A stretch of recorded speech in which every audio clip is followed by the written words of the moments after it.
Jean Charles Pinheiro é um fotógrafo luso-francês com uma história de vida riquíssima, que em 1970, juntamente com mais 3 entusiastas, um suíço, um francês e um jugoslavo, criaram a Austral 70. E juntos percorreram toda a Angola, apaixonando-se por esta terra e pelas suas gentes. Desde essa data até a independência do país, Jean Charles coletou um dos maiores acervos fotográficos que eu tenho conhecimento de Angola. Recentemente, desse acervo, ele criou uma coleção de 8 livros, a que chamou Angola, Dever da Memória. Podem ver ou fazer o download dos livros de forma gratuita do seu site, link na descrição do vídeo. Os livros são riquíssimos, quer pela qualidade das suas fotos, quer pela clareza dos textos que as ilustram e enquadram à realidade da época. Recentemente contactei Jean Charles a pedir autorização para poder utilizar algumas fotos de Luanda dessa coleção para fazer este vídeo. A ideia é tirar a mesma foto do mesmo local meio século depois. Jean Charles prontamente autorizou e mostrou-se de imediato disponível para me apoiar neste projeto. É evidente que a qualidade das minhas fotos não se pode comparar com as de Jean Charles. Peço desculpa por isso. O que pretendo com este vídeo é desmistificar um pouco a ideia de que em Angola tudo foi destruído. Como poderão ver, isso não corresponde à realidade. É claro que 40 anos de guerra civil deixaram cicatrizes profundas e alguns danos irreversíveis. Deixo-vos a deliciarem-se com esta coleção de fotos. Espero que gostem e agradeço os vossos comentários.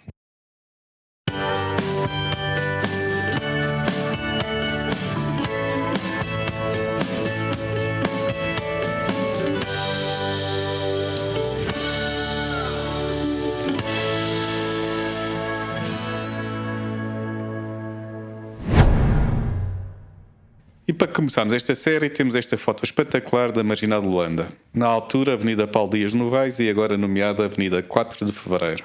Podemos ver em primeiro plano uma Chimbombo, como eram e ainda são conhecidos por estas bandas os autocarros urbanos passageiros, na sua cor tradicional, azul. Todos os edifícios nas duas fotos são os mesmos. Por estas bandas não houve construção nova. Mas alguns edifícios foram modernizados, como é, por exemplo, o caso do edifício do Hotel Presidente ao fundo da foto. Curiosamente, os balcões da TAP situam-se no mesmo sítio 50 anos depois. Sensivelmente a meio da foto, podemos ver o edifício com o reclame da cerveja local no seu topo. Esse reclame esteve no topo deste edifício até ao início deste século, quando deu lugar ao reclame à operadora móvel Unitel, que atualmente ocupa a mesma posição.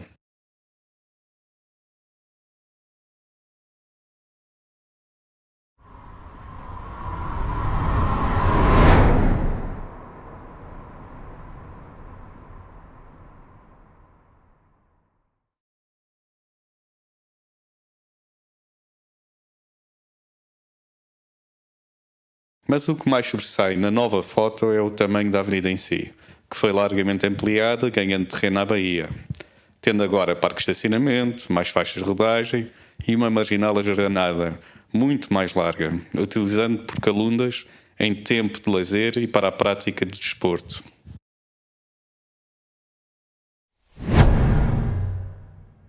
E vamos agora até à icónica Igreja da Sagrada Família.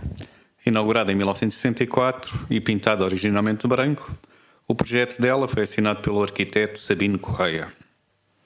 Situada no coração palpitante da capital, ponto de convergência de artérias importantes, a Igreja da Sagrada Família impõe-se em reflexão e desafio.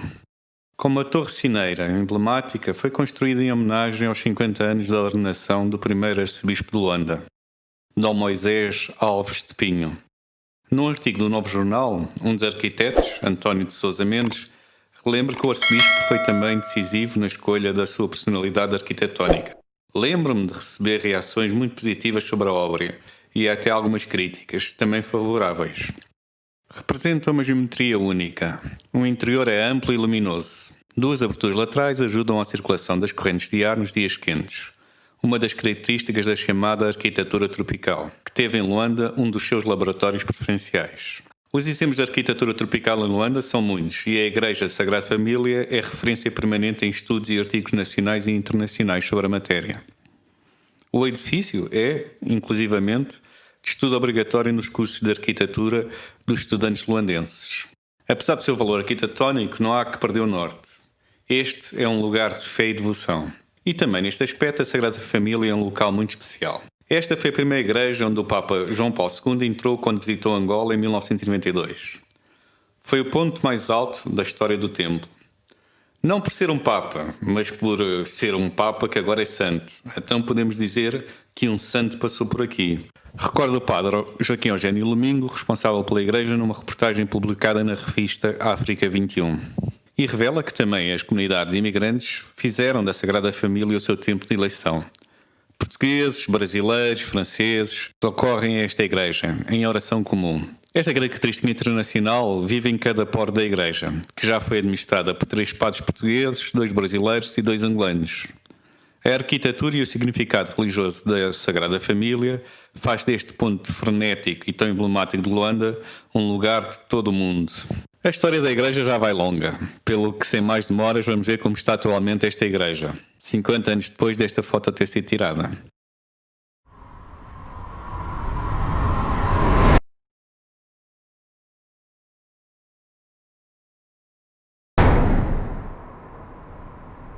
Está claro pela nova foto o bom estado que a Igreja e a sua envolvência apresentam. Podemos dizer que está pronta para mais 50 anos.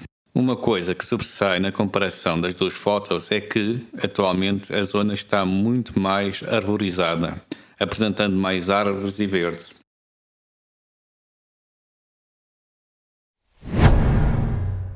Aqui temos o Palácio Dona Ana Joaquina em 1971. Casarão da Rua Direita de Luanda, ao lado do atual Ministério das Relações Exteriores na Baixa da cidade. Este palácio foi casa grande de uma das mulheres mais poderosas de Luanda, esclavagista. Dona Ana Joaquina dos Santos viveu na Luanda do século XIX. Mestiça de pai português e mãe angolana, era uma das mãos de ferro da sociedade luandense dessa época. Os seus dedos, cobertos de anéis valiosos, manipulavam o jogo político e económico da capital da então colónia portuguesa. Ana Joaquina dirigia um verdadeiro império alicerçado no tráfico de escravos e, num segundo plano, na agricultura. Contam os historiadores que a majestosa residência da Rua Direita, a maior da cidade, era o centro e cérebro de um negócio que incluía uma verdadeira frota de navios negreiros, com rotas frequentes para Montevideo, atual capital do Uruguai, e, claro, para várias cidades brasileiras. Um viajante da época, Tito Mborri, conta em Viagem nell'Africa Occidentale. O seu poder apoia-se nos chobas mais poderosos e na vassalagem de todas as populações que a chamam de sua rainha. Porque conhece as diferentes línguas e detém em sua casa o empório do seu comércio. É obedecida pelas tribos mais longínquas. Ninguém ousa contrariar a sua vontade e o próprio governo de Luanda acha-se sem força para a defrontar. Citação do historiador José Almeida dos Santos, que relembra ainda que o poder desta dama de ferro, conhecida no interior por Dembo Ualala e em Luanda por Baronesa do Bungo, bairro onde se encontra o seu palácio, ia da Lunda ao Namibe. Do ponto de vista arquitetónico, o palácio insere-se no barroco colonial português. Antes dos anos 50 do século XX, tinha um enorme quintalão em frente à escadaria principal, que foi cortado com a remodelação urbana da Baixa de Luanda. Roldão Ferreira conta que deste lugar saía um túnel que passava por debaixo do atual Banco Nacional de Angola e terminava na praia. Depois do fim oficial da escravatura no Império Português, em 1836, por esta passagem subterrânea, centenas de escravos foram transferidos do Palácio da Poderosa Dama diretamente para o barco 28 de Maio, que os esperava na Bahia. O historiador revela ainda que estes homens, mulheres e crianças eram compradas na Corimba, por onde está agora o memorial do Agostinho Neto, pelo marido português da Dona Ana Joaquina.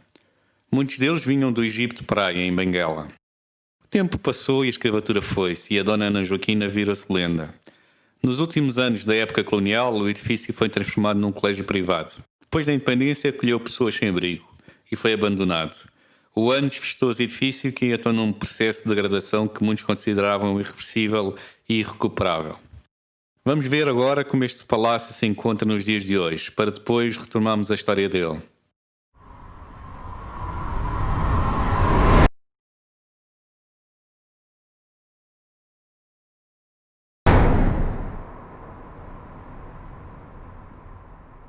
Por isso a decisão do governo de demolir o casarão original e de calcá-lo de novo. As paredes laterais do novo palácio ganharam varandas e janelões, coisa que não tinha anteriormente. Mas tirando esta diferença, quem não sabe que este novo edifício não é original nem desconfia. A construção da réplica gerou polémica na Luanda do início deste século. Despertou paixões, revolveu argumentos em furacão e fez-nos pensar sobre o que vale o nosso passado. 15 anos depois da construção da cópia, mais ou menos fiel, a onda de revisionismo arquitetónico do centro histórico da capital já virou tsunami. E os críticos da demolição do palácio original Ana Joaquina já não têm mãos a medir perante a dilapidação de outras pérolas do nosso património. Mas mais que pedras, este lugar guarda um simbolismo que nenhuma retroescavadora pode derrubar. Os paradoxos parecem perseguir este lugar. Onde antes se vendiam filhos de uma Angola escravizada, tenta-se agora fazer justiça num tribunal de paredes altas. Dona Ana Joaquina é parte de nós. E com a sua opulência e negociatas de má memória, corre no sangue desta nossa Luanda. O seu palácio é hoje espectro feito de pedra nova. Uma coisa engraçada é que os candeiros públicos parecem ser os mesmos 50 anos depois. Como seria maravilhoso poder conseguir ouvir as centenas de histórias que eles assistiram na sua posição alta e privilegiada ao longo de todos estes anos. Espero que tenham gostado deste vídeo e desta nova série, na qual vou-vos tentar mostrar um pouco da nossa Luanda, do antes e do depois. E também tentar contar um pouco da história dos vários locais por onde vamos passando. Se gostaram deste vídeo, não deixem de dar o vosso like. Façam também comentários e sugestões aqui no YouTube. Não deixem também de visitar o site do Jean Charles Pinheiro. Façam o download dos livros que ele lá tem, vão ver que vão gostar bastante. Se ainda não são subscritos, subscrevam o canal. Carreguem no botãozinho que se encontra aqui em baixo, carreguem no sino ao lado, para o YouTube vos informar sempre que há novos vídeos no canal. Bom, e é tudo por hoje. Resta-me agradecer o vosso carinho e até ao próximo vídeo.